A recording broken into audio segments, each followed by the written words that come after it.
up, we were sold the dream of following the traditional career path of working 50-hour weeks to receive our stable paycheck. Get in the office early, stay late, and even come in on the weekends. Then maybe, just maybe, we'll get our raise one day. Hopefully, if we worked long enough, we'll have saved enough money to retire at the age of 65. Since when there was a rule that we have to exchange our time for money? It's one of the biggest misconceptions in our society. Time is our most important commodity, and all the money in the world cannot replace time. When you're trading time for money, your income will always be limited. The reason is there's only 24 hours in a day. Most of us need 8 hours to sleep, 2 hours to commute to and from work, 2 to 4 hours to cook, eat, wash up, relax, and spend time with friends and family. That leaves us with 10 to 12 hours to trade our time for an income. No matter how much your time is worth to your organization, there will always be a limit, your time. There's something I've been thinking about for a while. Since I'm looking for a job right now, I've been looking at job postings for hours. And of course, like everybody, I was looking at job postings that paid the most.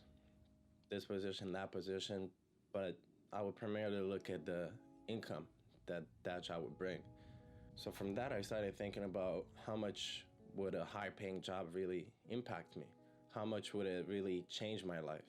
And thinking about that, I got this other idea in my head that it doesn't really matter how much money I make. And most people wouldn't agree with me when I say that, but I'm talking about myself. We constantly see images of what happiness and success is.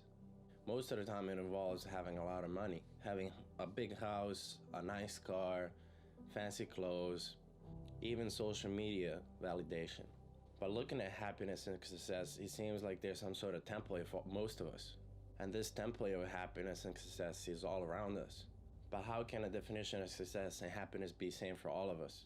We all chase that six-figure job, but how much does our life really change when we get that six-figure job?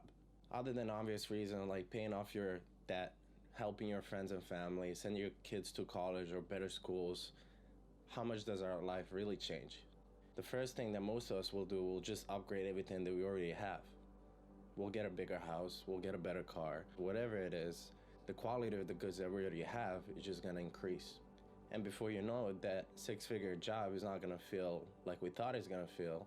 Even when you get that great job with great money, you're still gonna have pretty much the same amount of free time that you had before. If it's a high demanding job, maybe even less. And it's okay because some of us actually enjoy those type of challenges, want to progress within a company. But what I'm trying to say is that most of us are being sold this idea of happiness, and most of us follow it blindly. What matters is how you make that money and how much free time you have to do things that you want to do. Making minimum wage sucks, but if you're making that minimum wage somewhere else where life is cheaper, that minimum wage doesn't feel like minimum wage again. The issue with that is that most of us need to be present in a location to be making money. I set a goal for myself to this year to find ways that I can make money online, and that way I can be free to live anywhere I want. Because I feel like if I chase money, the more money I make, the harder it is going to be for me to leave that and try something new. In a way, I become trapped by the money that I was actually chasing. It's not easy letting go of things that you're used to.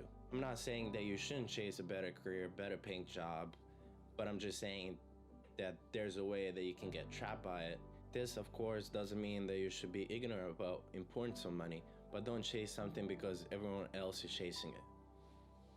When we're continuously trading time for money throughout our lives, our time is limited to pursue things that we're passionate about. This could be a hobby you love, giving back to the community, or building something that could have a real impact in the world. Simply put, with limited time comes limited impact. The biggest challenge is how do we stop trading time for money? We were raised to think that we have to go to school, we have to get a job, we have to progress within a certain company, and then we'll get our rewards eventually. When we change our mindset, when we think outside of the box, we'll start seeing a lot of possibilities that could bring us some extra money without actually being present in a place. We have to think about how to trade value for money instead of our time. Think about what value you can create for other people and how you can deliver that value.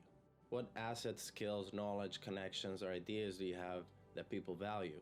You need to recognize your strengths and then go all in. Just to give you an idea, here are some jobs that you can do remotely from anywhere in the world.